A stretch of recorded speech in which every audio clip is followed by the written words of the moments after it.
Pamilin. Mahalin at pakaingatan ang bawat ibinabahagi ko sa YouTube channel na ito. Ang kapangyarihang nakapaloob dito ay lubhang mahiwaga. Gamitin lamang sa kabutihan at pagganap ng kalooban ng Diyos, maging huwaran at laging isapuso't isip ang 7 layunin. Una, isabuhay ang 4 na gintong simulain: maka-Diyos, makabayan, makatao, makakalikasan. Pangalawa, isagawa ang pag-ibig sa Diyos, pananampalataya at pag-asa sa pamamagitan ng tiyaga. Ikatlo, isakatuparan ang kabutihan, katuwiran, kalinisan, katotohanan, kadalisayan, kaliwanagan at kababaan ng loob. Ikaapat, ipalaganap ang kapayapaan, pagkakaisa, pagmamahalan, pagtulong sa kapwa, pagmimisyon, paglilinis ng sarili, at pagbabago tungo sa pag-unlad. Ikalima, magkaroon ng paggagalangan, pag-uunawaan, pagmamahalan sa isa't isa bilang mga kapatid at kapwa-tao. Ika-6, maging dakila sa isip, sa salita at gawa para sa Diyos, sa bayan at tao.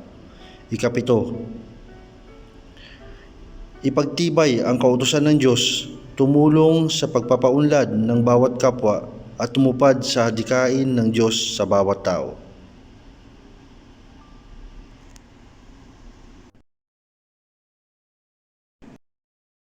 Magandang araw po sa inyong lahat. Ito na naman pong muli si Maestro Virgo, also known as Commander Saturn ng Sator Coronados, upang magbahagi sa inyo ng mga munting kaalaman patungkol sa karunungang lihim ng ating Panginoong Diyos Ama na makapangyarihan sa lahat. Una sa lahat ay nagpapasalamat ako sa ating Panginoong Diyos Ama na makapangyarihan sa lahat. O Panginoon ko, Diyos Ama na makapangyarihan sa lahat, maraming salamat po sa araw na ito, sa bawat binibahagi niyong pagkakataon para sa amin, sa bawat sandali ng aming buhay, sa lahat po ng mga estudyante na nag-aaral, nagmimisyon, gayon din po ang kanilang pamilya, ay sana po ay gabayan nyo at huwag nyo silang pabayaan sa lahat ng pagkakataon. Gayon din po ako, gayon din po ang aking mga pamilya. Ilayo nyo po kami sa kapahamakan, sa sakit at kahit anuman pong mga bagay na aming tatahakin ay gabayan nyo po kami sana. Huwag nyo po kaming iiwanan, Panginoon ko. Bigyan nyo po sana kami ng kaliwanagan sa aming pag-iisip, sa aming pag-aaral, sa bawat sandali ng aming pagtahak sa karunungang lihim na pinagkaloob nyo sa mga sinaunang maestro namin binabaybay sa ngayon. At sana po magampanan namin ang bawat namin tungkulin sa lahat ng pagkakataon sa bawat sandali ng aming buhay. Yan lang po ang hinihiling ko sa inyo, Panginoon Diyos Ama na makapangyarihan sa lahat, sa inyong walang kapantay na kapangyarihan at walang bahid dungis na pangalan. Maraming salamat po. Ang ibabahagi natin sa ngayon ay ang orasyon patungkol sa tagabulag na gamit ang susi ng Sator -1. Para sa kaalaman ng lahat, ito ay magagamit natin sa pakikipag-spiritual combate at kung tayo man ay maglalakbay sa lahat ng mga lugar na pwede natin puntahan na upang hindi tayo ma-detect ng kalaban o kung ano man, hindi tayo makita ng may mga tangka sa atin na mga masasamang bagay. At magagamit natin ito sa pang-araw-araw din natin ng mga pakikipagsagupaan sa lahat ng pwersa ng kadiliman kung tayo ay gaganap o gumaganap sa mga bagay na ating mga nasusumpungan, sa mga taong nangangailangan ng tulong din, ay magamit natin itong mga ganitong mga bagay.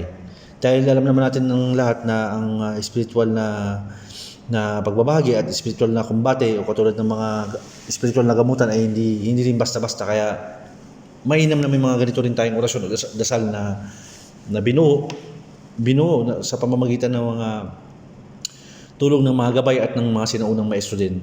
Katulad ng dati, ang orasyong ito ay may pamamaraan. Ang mga pamamaraan ay nabanggit ay ang paraan ay magdasal ng mga sumusunod: isang Ama Namin, isang Aba Ginoong Maria, isang sumasampalataya. Narito po ang panalangin sa Ama Namin. Ama namin, sumasalangit ka, sambahin ang ngalan mo. Mapasa amin ang kaharian mo, sundin ang loob mo, dito sa lupa para ng sa langit. Bigyan mo po kami ngayon ng aming kakanin sa araw-araw at patawarin mo kami sa aming mga sala para ng pagpapatawad namin sa mga nagkakasala sa amin.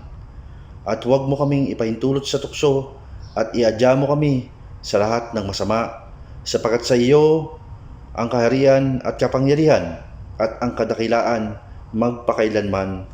Amen. Isunod naman po ang Aba Ginoong Maria. Aba Ginoong Maria, napupuno ka ng grasya, ang Panginoong Diyos ay sumasayo. Bukod kang pinagpala sa babaeng lahat, at pinagpala naman ang iyong anak na si Jesus. Santa Maria, Ina ng Diyos, ipanalangin niyo po kami makasalanan, ngayon at kung kami mamamatay. Amen. Pagkatapos po ng Aba Ginoong Maria, ay isunod naman natin ang sumasampalataya. Bago po tayo manalangin na sumasampalataya, ay mag-sign of the cross po muna tayo. Sa ngalan ng Ama, at ng Anak, at ng Espiritu Santo.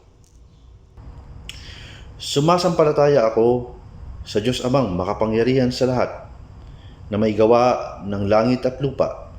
Sumasampalataya naman ako kay Jesucristo, iisang anak ng Diyos, Panginoon nating lahat, nagkatawang tao siya, lalang ng Espiritu Santo, ipinanganak ni Santa Maria ang Birhen, ipinagpakasakit ni Poncio Pilato, ipinako sa krus, namatay at ibinaon, nanaog sa mga impyerno ng may ikatlong araw, nabuhay na mag-uli, umakyat sa langit, naluklok sa kanan ng Diyos Amang makapangyarihan sa lahat.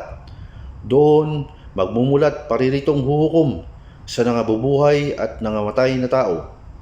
Sumasampalataya naman ako sa Diyos Espiritu Santo, na may Santa Iglesia Katolika, may kasamahan ng mga santo, may ikawawala ng mga kasalanan, at mabubuhay na mag-uli ang nangamatay na tao, at may buhay na walang hanggan.